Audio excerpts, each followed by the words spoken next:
Hello, everyone, and thank you so much for joining us. This is going to be an incredible few minutes with David and talking about an incredible story. I hope that you all are ready for a great time. I'm Rita Soronen, President and CEO of the Dave Thomas Foundation for Adoption, and today I have the extreme pleasure and really an honor to talk with David, who is the author of my new favorite book, A Place to Call Home. I hope if you all don't have it, that you immediately go to Amazon or wherever you buy books and buy it, even before we start talking. David Ambroz, I'm going to let you introduce yourself, but David, welcome for joining us. Thank you and welcome. Huge fan, love the work that y'all do every single day. And I'm just grateful for the platform and talking to the community. Who am I? I'm David Ambroz. I'm a native New Yorker. I'm a Scorpio. And I am a formerly homeless person for 12 years where I live with my family, and then multiple years in the foster care system, both in quasi-delinquency facilities as well as foster homes, one of which was great. And I struggled, and I went on to go to Vassar College and law school at UCLA, but I've always kept this issue of children like my family, children like me, growing up in poverty and violence, and how could I do something about that? Because there, but for the grace of God, go I, and I shouldn't be sitting here talking to you. Oh. So I've always tried to use my life to make a difference. So that's why I wrote the book, and that's why I'm so glad to be speaking with you today. Well, and it takes a lot, David. I mean, so many, hundreds of thousands of people have personal stories that aren't your typical idyllic childhood, Yeah. right? But it takes another step to say, I'm going to journalize it, and then I'm going to share it with the world, and I'm going to expose myself and my family and my story as specific as it is. So talk a little bit, if you don't mind, what went into that decision to both revisit a very difficult childhood that extended into adolescence, it extended into young adult. Sure. What made you finally decide to put that to paper and publish it so that others could delve into who you were as a child? It was a couple things. One, I have a beautiful foster son who needed me to be vulnerable in order to help him on his journey. And kids will teach us if we're smart enough to listen and learn. The other piece was I reached a certain point in my life where I think deep in my soul that I knew I was okay and I was safe finally. And then I could start to unpack all of these things that I kind of pretended that they didn't exist anymore in weighing me down. But in truth, I had a giant sail that I had built and lots of wind, but I still had an anchor and it was set. And it was all these experiences that I had so much shame about, both how I had lived, what I had survived, and what had happened to me. And I wanted to release that shame by coming out. And I don't mean on being gay, I mean coming out about my life. There's so many people that have experienced hunger, homelessness, violence of any type. And we don't talk about it. And I think in that quietness comes the shame. And I wanted to come out about it so folks would be at least a little bit more comfortable talking about it. And then finally, I would say we've made tremendous progress on poverty for children and families. We've made tremendous progress on improving foster care and adoption, but there's still so much more work to do. And I think the way that we're going to get there is by sharing our stories with each other. That's, to me, what we need in order to achieve real, lasting, permanent change. And so I had to do that if I wanted to ask others to. And it has been, as you know, quite an experience to publish my diary. Indeed. Indeed. And a diary it is, a memoir. When I was reading it, I had to keep stopping because I wanted to, I'm a fast reader. This is not a book you want to zip through because I wanted to really honor and appreciate that you were sharing this part of your life and internalize it in a way that I've been in this business for over 3 decades. But when you really hear someone's very personal story, it makes a difference. That's why I hope everyone that's watching today takes that step and reads this book.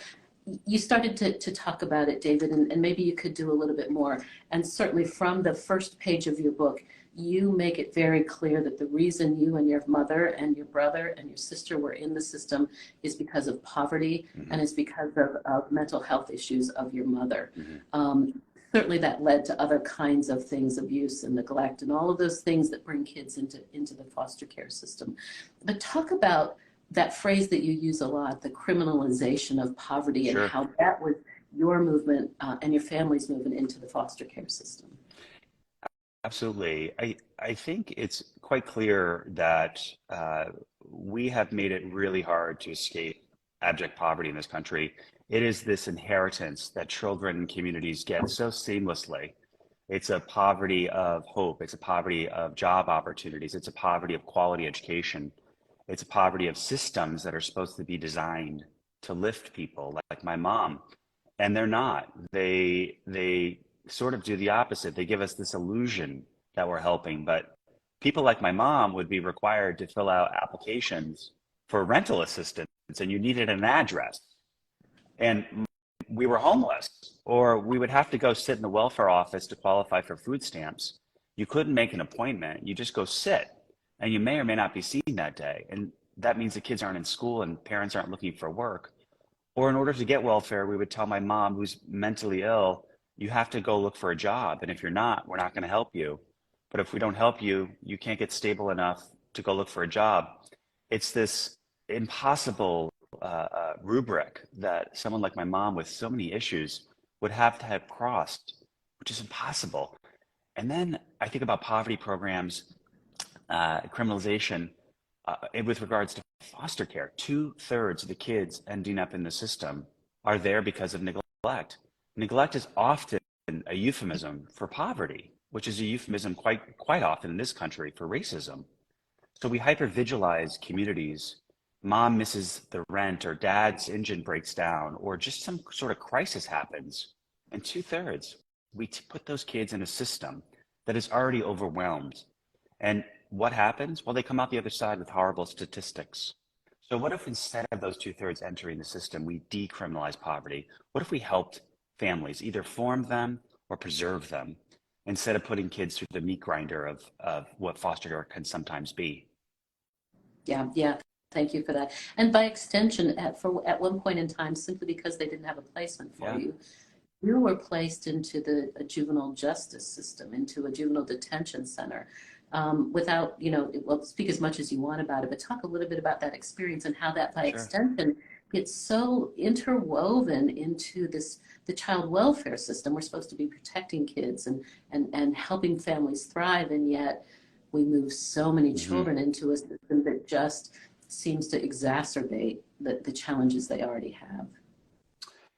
So when I entered foster care, I was about 12, and my social worker later told me that I was the first kid that she had ever detained that was happy to be detained. And I was happy to be detained because my mom was progressively worsening in terms of violence. And I knew that if we stayed with her, I would not survive. She would kill one of us. And so I went into the system, and I was quickly diagnosed as queer. At the time, it was called gender identification disorder, GID. And it was used in order to begin a treatment to make me less gay. And that was a very violent, in all forms, system. But the most pernicious thing that happened almost immediately was, like you said, I was not able to be placed in a normal foster home because queer kids were a danger. And so I was placed into the only facility that was available that could handle my level of threat merely for being queer, which was basically a juvenile delinquency facility with young adult offenders. And I went into that system completely unknowing. And my social worker, I remember dropping me off. She stopped the car, and she said, as we were pulling in, she said, "You don't belong here. I will get you out."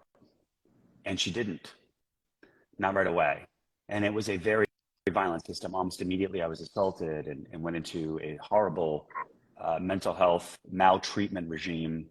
And that really set me back profoundly in terms of healing and being able to begin a life until my late 30s. It was a very profound moment for me when I, at 12 years old, in those first couple of days, decided not to cry anymore because they would kill me. Weakness was not something you could show in this place. And it wasn't until my late 30s that I started crying again.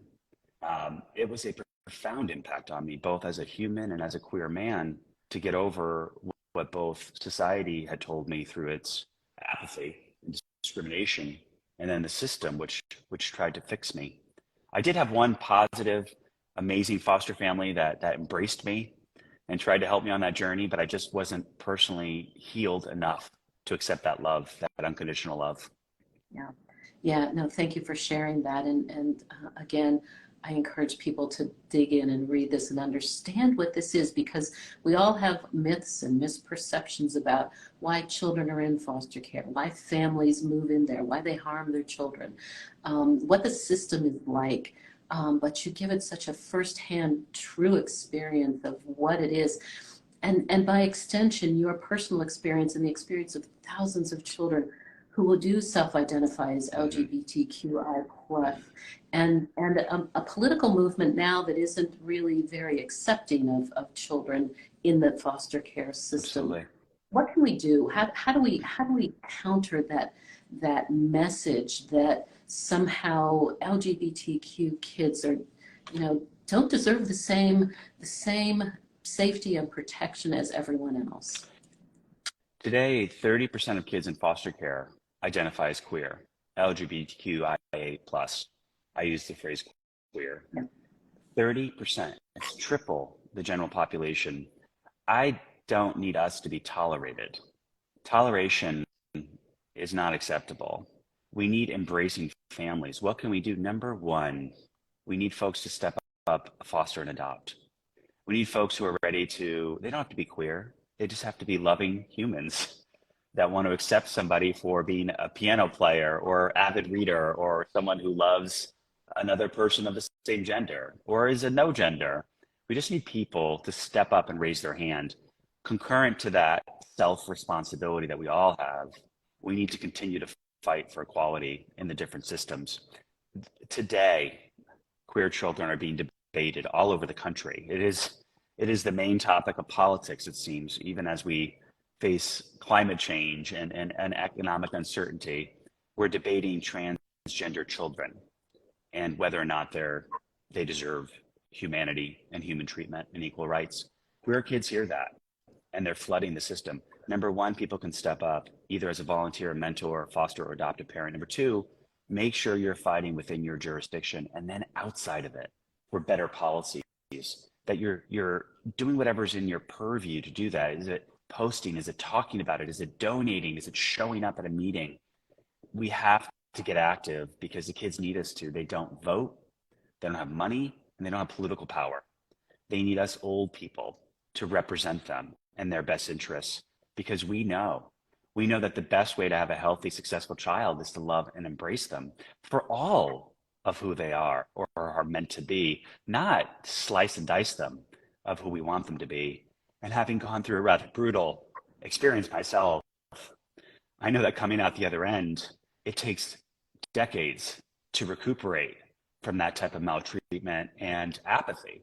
And I don't want other kids to experience that. And I was very proud for the last 20 years of my life to work on making sure that queer kids coming through the systems have it better than I did. But the work is not done, and it can't be done just by queer people. No, exactly. Thank you for that, and thank you for encouraging those that might be listening as well. And what would you, how did you, as look, as a young person that experienced homelessness, extreme hunger, violence, just exactly what you were describing because of who you were, because of the family situation. Two things, I guess. At what point did you finally say, you know what, nope, I know that this will get better and I will survive and I will do better? And what would you say to a young person that's in the same position who is just simply feels like it's hopeless?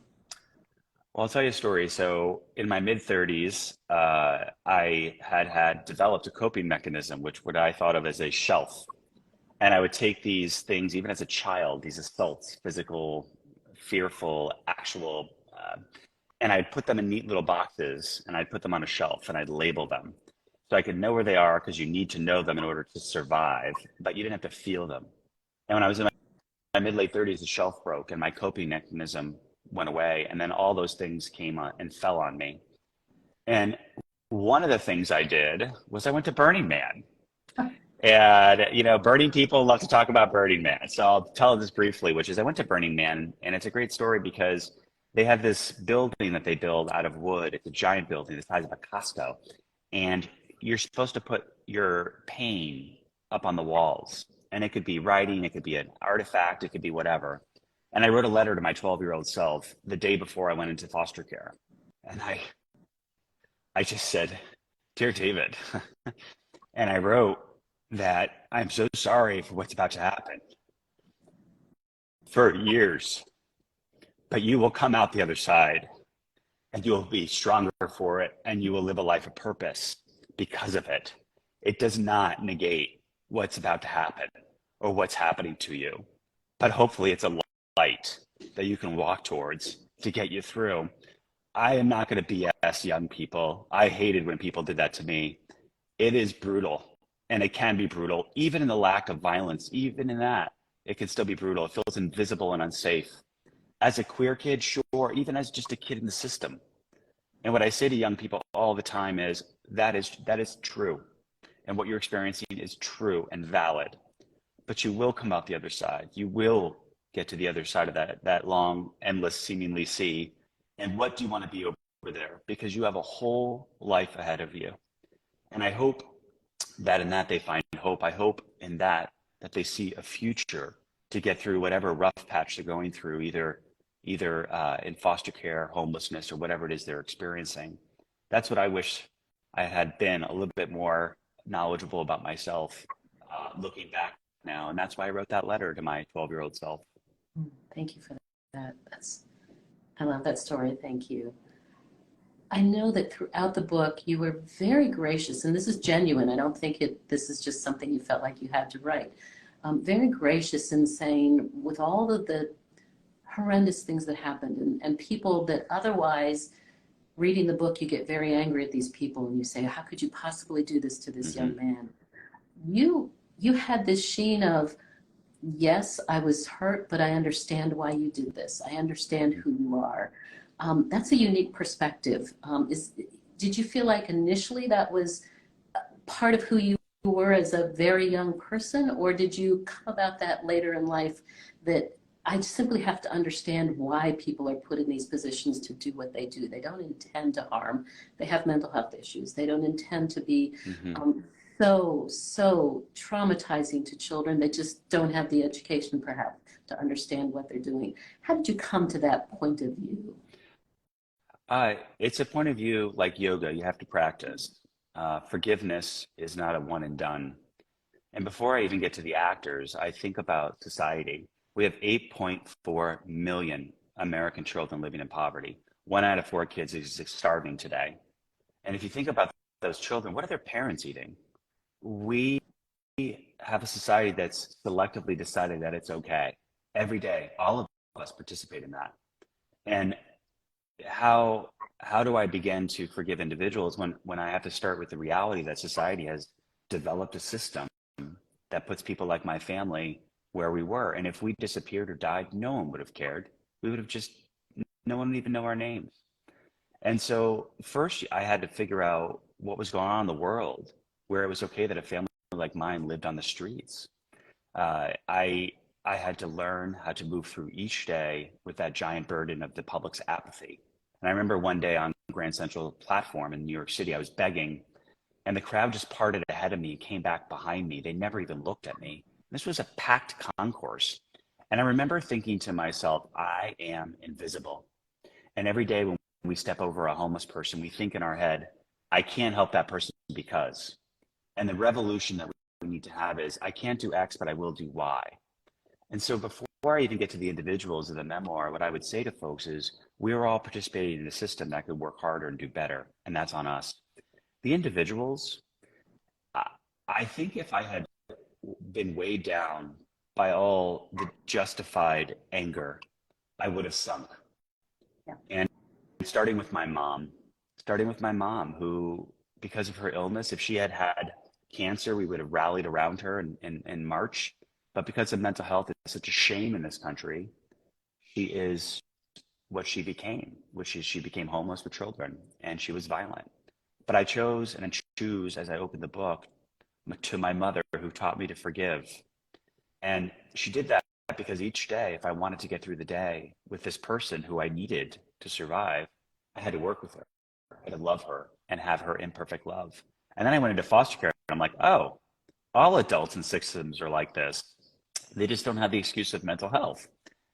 But what I say is, if I choose not to throw stones at the people in the homes and systems that hurt me in foster care, you don't get to either.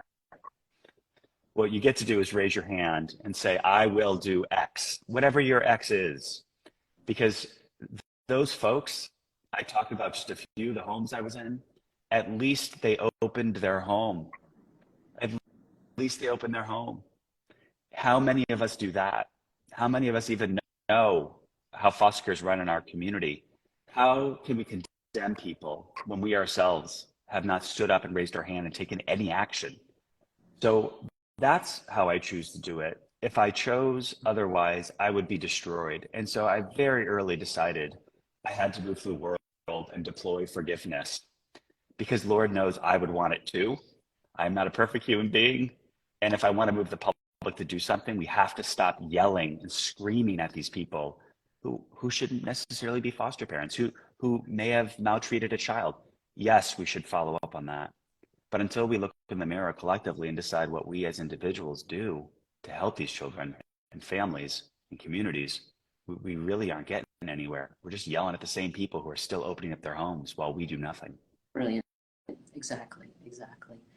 Throughout the book, you weave a wonderful journey of, I think, mostly three mothers in your life. Mary, your biological mother, Holly, one of your foster mothers, and then as you did an exchange program in Spain, Gabriella, an exchange parent.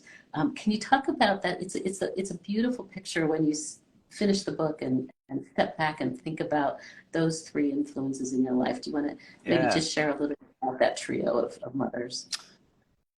You know, I had the best and the worst parenting. My mom, my biological mom, whose photo is right here to my left, is an amazing human being. She's brilliant, and she inculcated a value in all of her children in terms of education and love. Imperfect and at a great expense, but she did. That's why we all have graduate degrees. That's why we're, relatively speaking, healthy, happy, adjusted, with beautiful children and families and careers and graduate degrees that seemingly are impossible for one kid, never mind three children. And then my mom handed the baton to a system that was not able or chose not to accept it fully. And we divided. My siblings and I divided into different homes. And I experienced really terrible violence and neglect. But I also experienced love from an individual who didn't look around and say, who's going to help this kid? Holly, who was not a foster mom, and Steve, my would-be foster dad, blue collar, not wealthy at all. And they looked around and said, we're going to help this kid. And so Holly, after years of me leaving my mom and being in a system that was really quite brutal, inherited a mess, a puddle of a human, pretty broken. And she began a process to lift me back up into the semblance of what I am today. And I wasn't fully ready for that type of love. In many respects, it took me a while to move through the world, to grow and heal. And she worked really hard and she did a great job. But ultimately, I went off to Spain after a little hook and crook in my emancipation from foster care. And Gabriella, who is a beautiful human, carried that baton and chose to go the distance with me. The other piece I would say about being in Spain was I was 16, 17, and I was given permission because of the language and culture gap to be a child in a way that I could never be by choice in the United States of America. You're given permission as you learn the language and culture to fail, to learn, to grow. And that permission structure and Gabriella's unrelenting Spanish love put me even farther along the way to healing, which ultimately took till I was 37. But I look at my mothers in my life, and there's a few others, and I think I had the most fortunate life to have these women in my life and get me to where I am today. And it's complicated, but there are other women that represented mother figures to me. My sister Jessica, who is one of the most compassionate, beautiful humans I've ever met. I always joke that she took all the compassion out of my mom before I was born, uh, by biology because she's one of the most compassionate people and she's a social worker. And she is a role model for me in terms of how to move through the world as a mother. My brother, in the absence of a father, my brother became a parental figure to me. And I looked at a man who's the most honorable person, even as a child, that I've ever met. So even in this perceived deprivation, I was blessed to have these people in my life that showed me a way forward and how to be loved and how to self-love. I love that.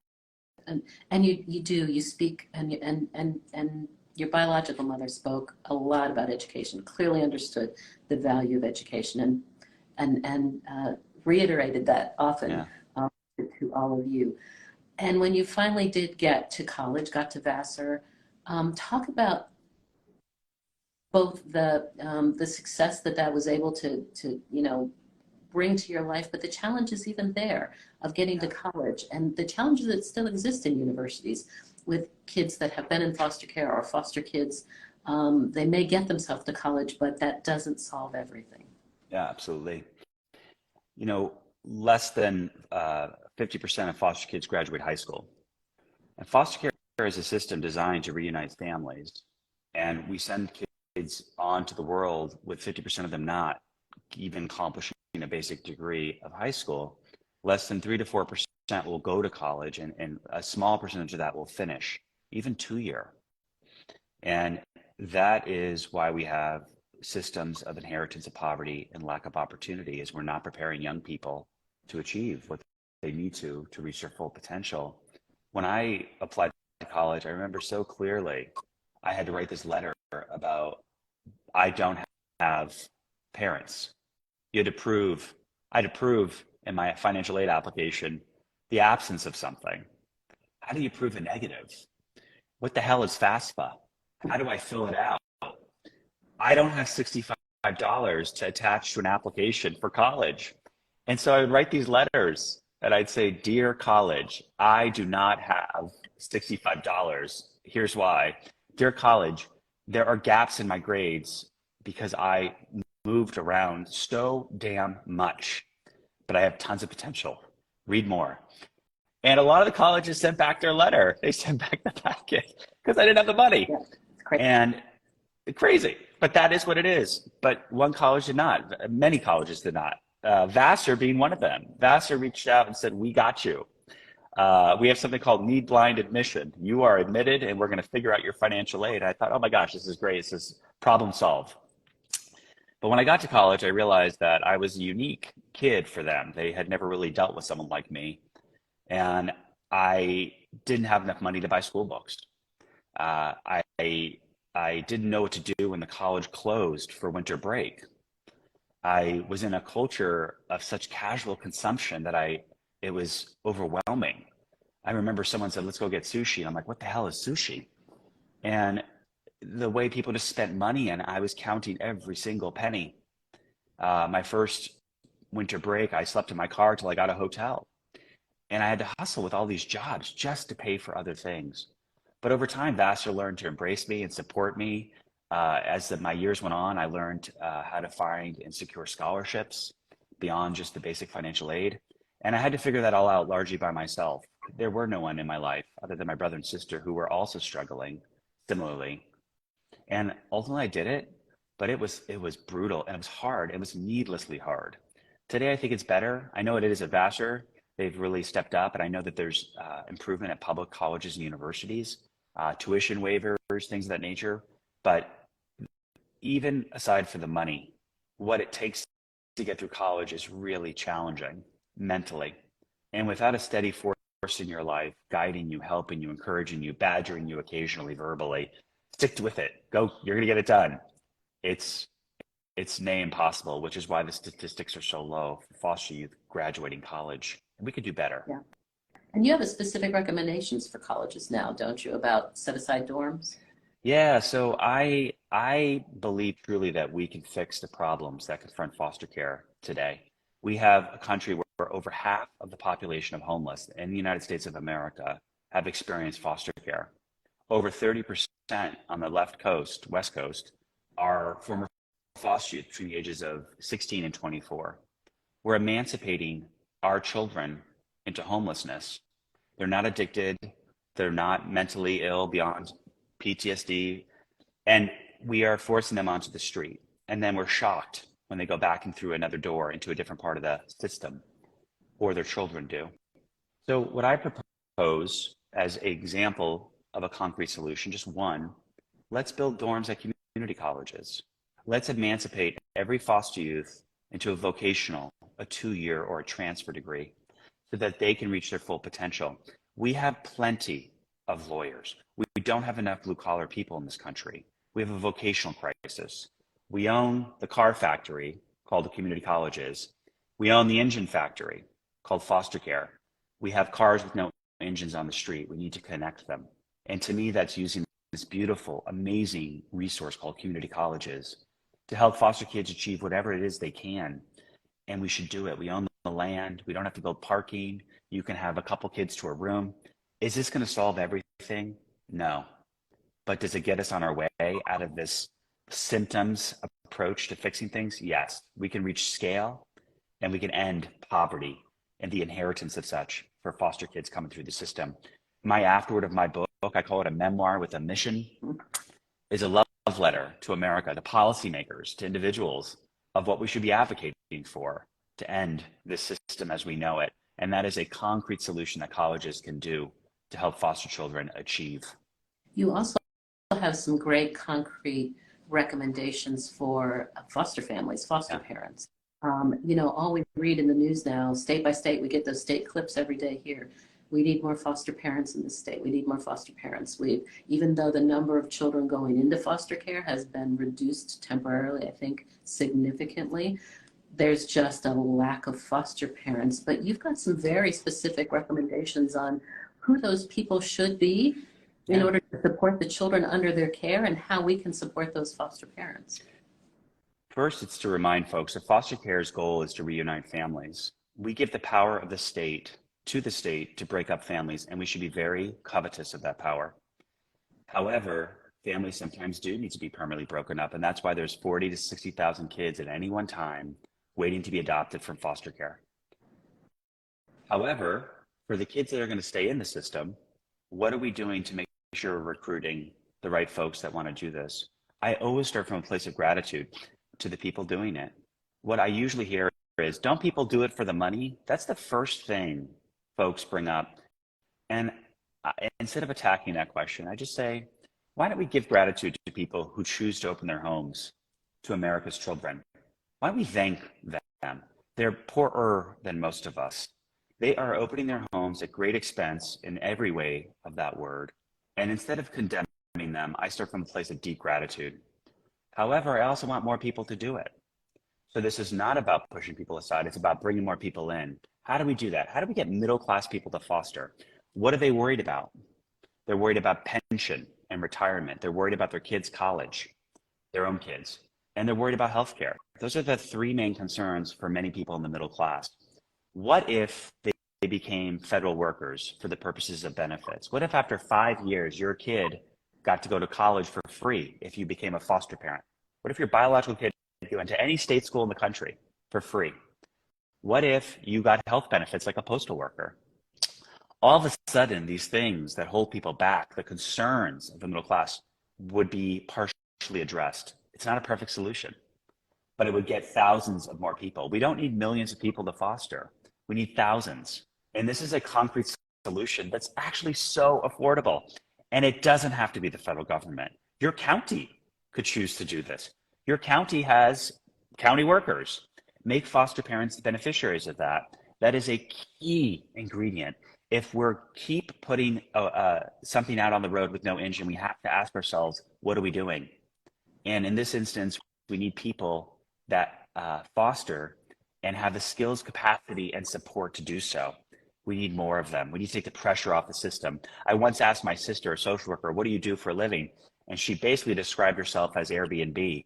She's calling people, trying to find a placement for a kid. What if we took that pressure off people like my sister? What if we had people fostering all over the country by removing those concerns? We're talking tens of millions of dollars for this country, not hundreds. We could do this. Yeah, and similarly, look, you experienced your share of social workers, and certainly you know your sister experience. What recommendations do you have to make sure that social workers have the tools necessary to exactly that, do the kind of job that they can do for each and every individual child, rather than so many are forced Certainly. into making a phone call, get this child placed because I'm off triaging all the other crises in my day. Yeah. First, I think we need to put down the pitchforks. The only time we think about social workers is when they mess up. And that's what's in the news. And then what do? Well, we pass a new policy. We shove them into more training. Instead of supporting social workers with better pay, hire more of them, we give them more paperwork to do. And it comes from a place of love. We don't want kids hurt in the system as a people. But what if instead we thought more long term, or we thought of them as people? What if, for example, my sister can't live within miles of where she first served as a social worker? What if we gave zero interest loans after 5 years of county work as a social worker for home buying? We could do it. You know, the county has the resources to do something like that. We need hundreds of these, not thousands. What if my sister, instead of having to write in 4 different databases as a social worker about what she observed in a home, what if she took a photo with an iPad and it went into the 4 different databases and she didn't have to write out a description on carbon copy, if you will? What if the systems that deal with children, probation, education, health, etc., what if they were on a database where they talk to each other so that my sister could harness the information she needs to use to serve this family, this child, this community? What if instead of paperwork, my sister did social work? What if we supported social workers so that we didn't grind them down with either our apathy or our occasional hate? What if we lifted them up and treated them like the frontline workers they are? They are the frontline people on this war on poverty that we've never finished. And we don't treat them like the veterans and heroes that they are. Instead, the only time we pay attention is when one messes up, because the consequences are so profound. But instead of supporting them so that we don't mess up, we add more and more obstacles to actually do social work. I think social workers are amazing. I had some good, I had some bad, but I think they're amazing, like foster parents. They are heroes. And I'm here today because they're mostly women did the work that they did, imperfectly as they did it. And I'm so proud that my sister is one, and I hope more people go into the field. But y'all, we need to treat them better. And my book has concrete ideas on how we can do that. Yeah, very concrete, and I love that, because this is as much a book about a call to action as it is about sharing your very important memoir, and I love that combination. Throughout your book, David, you allude to these, I think you call them, and correct me if I'm wrong, but occasional angels. Yeah. That every now and then, when you're just starving and you're in a store and somebody sees that you're taking something, they don't call you out. They see you, they understand why you're doing it. But so many examples of that. For people that are listening or watching this today and say, I couldn't possibly foster for whatever reason, and we know not everybody can foster. I couldn't possibly adopt for whatever reason. I'm not a social worker. What can I do? Sure. How do you maybe link that occasional angel to concrete action for those that feel like the system's too big, or it's too overwhelming, or I couldn't possibly get in? How do you talk to those people? Well, first, I would say that we need to rewire our brain a little bit. 10 years before I was born, we sent a person to the moon. And today we're proud when we fill potholes. I don't know what happened. I don't. We've given up on our collective responsibility to each other. We denigrate people in government. We are the government. Government is us. Government is the sandbox we create so we don't kill each other, so that we can live in an orderly society. We have to stop tearing it down. Stop telling jokes about people in service and run yourself if you think it's so easy. First and foremost, we have to believe that we can do giant, big, huge, enormous things together, because we can, and we have, and we need to do that again. Individually, we need to think to ourselves the following. What happens now is when you see a homeless person or an issue and you're like, I can't foster because, or I can't help that homeless person because, that's where your thought ends. But voting once every couple of years, if you even do that, does not this a republic make, nor preserve. You have to get active. If you can't do X, which is completely legitimate, what can you do? Can you commit to go to one meeting a year for the system in your area that deals with foster kids? Can you log into one meeting a year? Can you Google or look up on the internet what happens to homeless children in my city? Can you donate stuff out of your home to a nonprofit you find through that research? People throw up their hands and say, oh, it's so difficult. We have figured out the most complicated device in human history, the iPhone or your digital phone. And yet we throw up our hands. I listen to people talk about sports or celebrities and the depth of knowledge and statistics that they know. But something as simple as looking up how foster children or homeless people are treated in your community, we throw our hands up. Can you as an individual give 1 hour a year, 1 hour a month? Maybe you can't foster, maybe you can learn how to be a mentor to a foster kid. There's plenty of mentorship organizations. Can you donate $1? Can you give a damn about this issue to move beyond I can't because in order as a country to get to the moon again, especially with children, we need to believe that we can. We need to believe in each other, and we need to lift up the systems that we have. That's the only way we're going to collectively change things. And we're doing it. The final thing I'll say on this is we need to nourish ourselves with the success that we've made. My lifetime, we've halved the number of kids living in poverty. We're doing it. We have to nourish ourselves in that, but it's still unforgivable that 8.4 million children still do. So first, we need to collectively and individually believe that we can, and then take action to achieve that. And if you're still not sure after that, go to my website. I have a ladder of engagement there, and I'm glad to connect you into what you can do as an individual. But first, take the initiative, y'all. Take it. It's yours. You're smart enough to do it. Yep, no, that's brilliant. And it reminds me, we use this quote all the time. Our founder, Dave Thomas, who founded the Wendy restaurants, but was adopted. And so created the Dave Thomas Foundation for Adoption to focus very specifically on this piece of the adoption world, foster care adoption. But he always said, these children are not someone else's responsibility. They're our responsibility. Absolutely. Just assuming that responsibility is exactly what you said. And thank you for that. Look, I've been asking all the questions. Is there anything that I missed that you want to make sure that, and you've been so profound and so brilliant in sharing your thoughts. Is there anything that I've missed that you want to share with the folks today? Well, first, thank you. I want to share that gratitude with you and with people who spent time with us today listening to this. I wrote my memoir to motivate people, to inspire people, but that's only going to work if we decide to do anything. So what I would share is, please do something. And that is the most important thing I hope comes out of sharing the most sacred and secret parts of my experience, pain, love, the beauty, and the hardship. Second, this issue is not about foster care. This issue that I write about is about a system of poverty that traps people and grinds them down. And that is not who we are. I believe as a country and as a people, we are better than that. We are a moral and beautiful people. And you see it every time there's a disaster. You see that natural instinct that we have as Americans to reach out and help. That is there all the time. It's latent, and we need to let it out.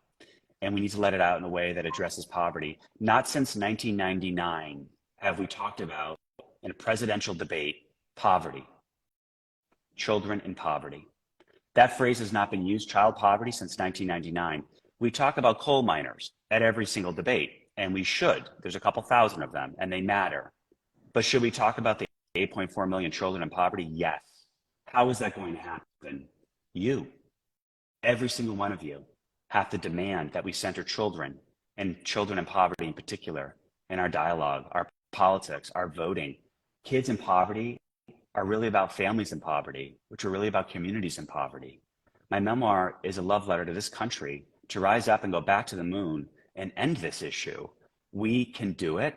And that's the thing I would just end with, which is my ardent belief that my life is impossible. And yet here I am.